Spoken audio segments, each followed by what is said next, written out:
Dans le cadre de la préparation de la mise en exploitation commerciale du train express régional, un jalon important a été franchi lors des tests effectués les week-ends du 17 et du 23 juillet.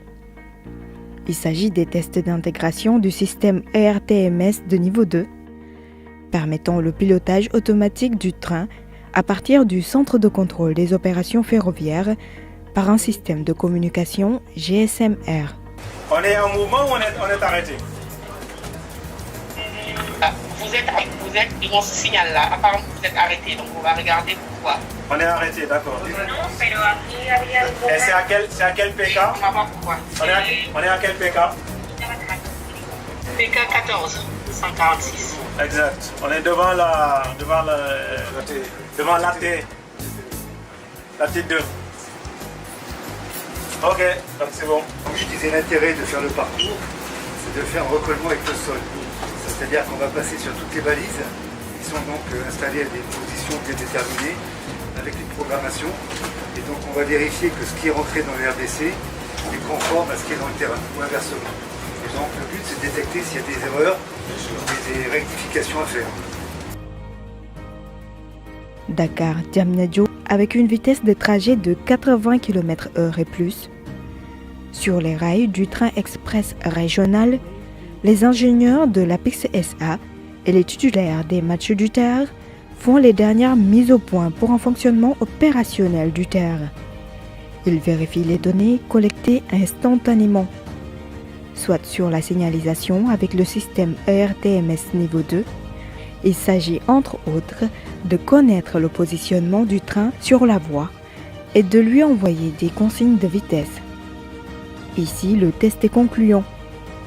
Depuis le centre de contrôle, l'équipe communique avec les aiguilleurs. Là, sur le CTC, on voit bien le train.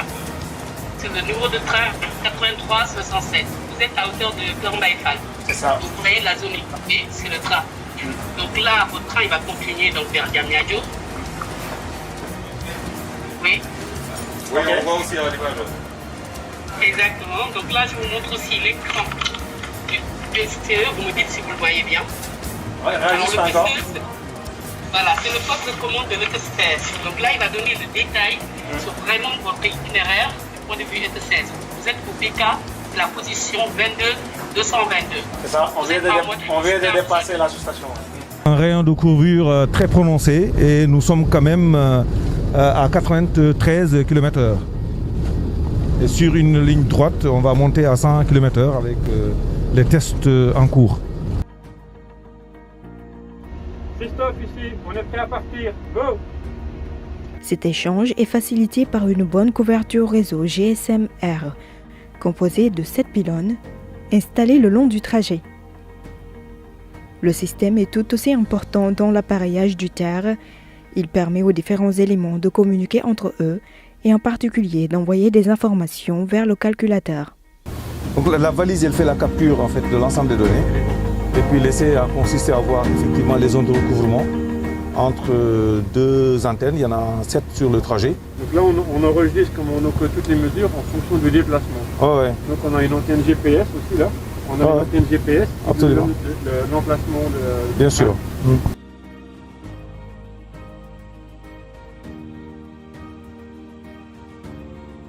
À 93 km/h sur le tracé Dakar-Diamniadio, les données sont toujours constantes. Ceci reflète de la qualité de la ligne GSM-R. Ces différents trajets ont été concluants avec 80 km/h. Nous avons un package pour valider ces essais avec le robustesse à faire 6 voyages. La ligne ferroviaire, elle est actuellement d'ailleurs sous tension pour 5000 volts parce qu'on a dépassé l'étape des tests ICC, isolement et continuité de la caténaire. Nous sommes en train de lever l'ensemble des réserves pour procéder la semaine prochaine à la mise sous tension de la caténaire à 25 000 volts. L'ensemble des mouvements des trains est cependant supervisé depuis le poste de commande centralisé PCC, qui permet de suivre tous les trains en temps réel et d'assurer l'exploitation de la ligne de façon optimisée. Le système de signalisation déployé est l'un des plus performants et des plus modernes à travers le monde. Totalement digitalisé, il va permettre d'exploiter le train express régional de façon optimale, en sécurité, et ainsi assurer un service de qualité aux usagers, tout en réduisant les coûts de maintenance.